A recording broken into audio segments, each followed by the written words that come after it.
Hi കൂട്ടുകാരെ, എല്ലാവർക്കും എൻ്റെ ഒരു പുതിയ വീഡിയോയിലേക്ക് സ്വാഗതം. ഞാൻ നിങ്ങൾക്ക് പരിചയപ്പെടുത്താൻ പോകുന്നത് നമ്മുടെ വഴുതിനിങ്ങ വെച്ചുള്ള ഒരു റെസിപ്പിയാണ് കേട്ടോ. അതിനുവേണ്ടി ഞാൻ കുറച്ച് കപ്പലണ്ടി ചൂടാക്കി എടുക്കുന്നുണ്ട്.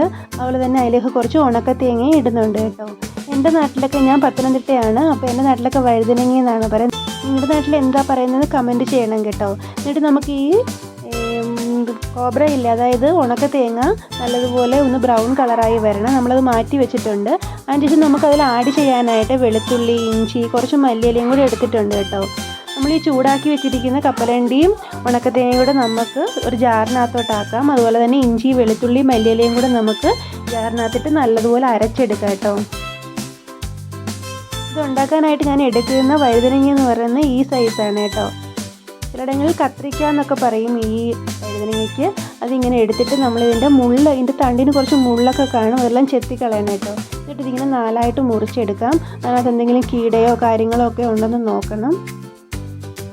ചെറുതായിട്ട് ജസ്റ്റ് ഒന്ന് ഒടിച്ചു കൊടുക്കുക കേട്ടോ. ജസ്റ്റ് ചെറുതായിട്ടേ ഒടിച്ചു കൊടുക്കാവൂ, ഇല്ലെങ്കിൽ അത് ഇളകി വരും. ഇങ്ങനെ എല്ലാം നമുക്ക് ഇങ്ങനെ മുറിച്ചെടുക്കണം. അതിനുശേഷം ഉപ്പിട്ട വെള്ളത്തിനകത്താണ് ഞാനിത് ഇടുന്നത് കേട്ടോ. ഇതിൻ്റെ കറയൊക്കെ ഒന്ന് പോകാൻ വേണ്ടിയാണ് ഉപ്പിട്ട വെള്ളത്തിനകത്ത് ഇടുന്നത്.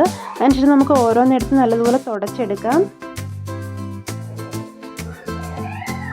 തുടച്ചെടുത്തതിന് ശേഷം നമുക്കിതിനകത്തോട്ട് നമ്മൾ മറിച്ചിട്ട് മസാലയില്ല നിറച്ച് കൊടുക്കണം. പിന്നെ ഒന്ന് രണ്ട് ഉരുളക്കിഴങ്ങ് കൂടെ ഞാൻ എടുത്തിട്ടുണ്ട് കേട്ടോ, നാലായിട്ട് മുറിച്ച്. ഇതൊക്കെ ഓപ്ഷണലാണ്, നിങ്ങൾക്ക് വേണമെങ്കിൽ എടുക്കാം. അതിനുശേഷം നമ്മൾ അരച്ച് വെച്ച മസാല ഇല്ലേ, അതിലേക്ക് കുറച്ച് മുളക് പൊടിയും മഞ്ഞൾപ്പൊടിയും കൂടെ ആഡ് ചെയ്ത് കൊടുക്കാം. പിന്നെ ഇഷ്ടമുള്ളവർ ഗരം മസാലയും കൂടെ ആഡ് ചെയ്യാം. പിന്നെ ആവശ്യത്തിന് ഉപ്പും കൂടി ഇട്ട് കൊടുക്കാം കേട്ടോ. എന്നിട്ട് നല്ലതുപോലെ ഇളക്കി കൊടുക്കാം. കുറച്ച് എണ്ണയും കൂടെ ഒഴിച്ച് കൊടുക്കണം കേട്ടോ ഇതിനകത്ത്. എന്നിട്ട് നല്ലതുപോലെ ഇളക്കി കൊടുക്കാം. അതിനുശേഷം ഓരോ വഴുതനങ്ങയ്ക്കകത്ത് നമുക്കിത് ഫില്ല് ചെയ്ത് കൊടുക്കാം. നല്ലതുപോലെ അമക്കി നിറച്ച് കൊടുക്കണം കേട്ടോ. അത് നമ്മൾ അല്ലെങ്കിൽ ഫ്രൈ ചെയ്യുമ്പോൾ അത് പുറത്ത് പോവും. അതുകൊണ്ട് നല്ലപോലെ അമക്കി നിറച്ച് കൊടുക്കണം. ഇതുപോലെ നോർത്ത് ഇന്ത്യയിലൊക്കെ ഫേമസ് ആയിട്ടുള്ള ഡിഷാണ് പർവ ബൈഗൺ എന്ന് ഇതിനെ പറയും കേട്ടോ. എന്നിട്ട് ജസ്റ്റ് ഇങ്ങനെ ഒന്ന് അമക്കി കൊടുക്കാം, മസാല ഒന്ന് അമങ്ങിയിരിക്കാൻ വേണ്ടിയാണ്. ഇതുപോലെ നമുക്ക് എല്ലാം നിറച്ചെടുക്കാം കേട്ടോ. നല്ല ടേസ്റ്റിയാണ്. വഴുതനങ്ങ കഴിക്കാത്ത ആൾക്കാരൊക്കെ ഇത് കഴിക്കും കേട്ടോ. ഇതിൻ്റെ മസാല അടിപൊളി ടേസ്റ്റാണ്. അതിനുശേഷം നമുക്കൊരു പാൻ വെക്കാം. അതിനകത്തോട്ട് കുറച്ച് എണ്ണ ഒഴിച്ച് കൊടുക്കാം കേട്ടോ. എണ്ണ ചൂടായി വരുമ്പോൾ നമുക്ക് അതിലേക്ക് കുറച്ച് ജീരകം ഇട്ട് കൊടുക്കാം.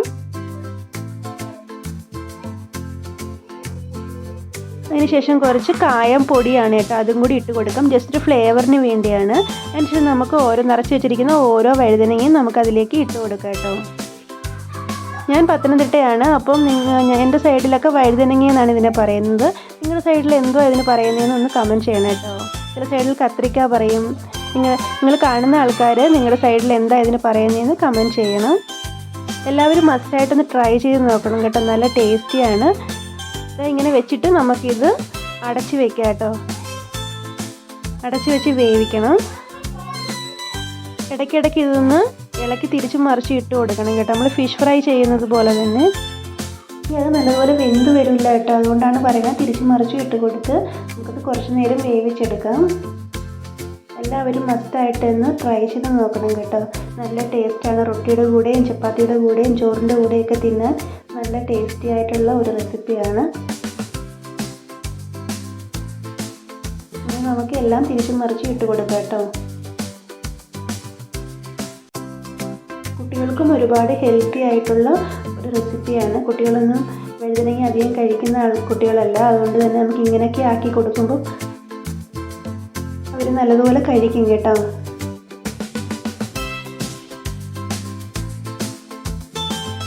അതിനുശേഷം പിന്നീട് ഇത് നല്ല ചെറുതായിട്ട് വെന്ത് കഴിഞ്ഞതിന് ശേഷം നമ്മൾ മുറിച്ച് വെച്ചിരിക്കുന്ന ഉരുളക്കിഴങ്ങ് ഇതിനകത്തോട്ട് ഇട്ട് കൊടുക്കാം കേട്ടോ. അത് ഒരുപാട് അളിഞ്ഞു പോകും വെന്ത്, അതുകൊണ്ടാണ് വഴുതനങ്ങ പകുതി വെന്തതിന് ശേഷം നമ്മളിത് ഇട്ട് കൊടുക്കുന്നത്. അതിനുശേഷം കുറച്ച് ഉപ്പ് അതിൻ്റെ മുകളിലായിട്ട് വിതറി കൊടുക്കാം കേട്ടോ, അല്ലെങ്കിൽ ഉരുളക്കിഴങ്ങിനകത്ത് ഉപ്പ് പിടിക്കില്ല. പിന്നീട് നമ്മുടെ മസാലയില്ലേ, അതിൻ്റെ കുറച്ച് ബാക്കി ഉണ്ടായിരുന്നു, അതും കൂടെ അതിൻ്റെ പുറത്ത് വിതറി കൊടുക്കാം കേട്ടോ.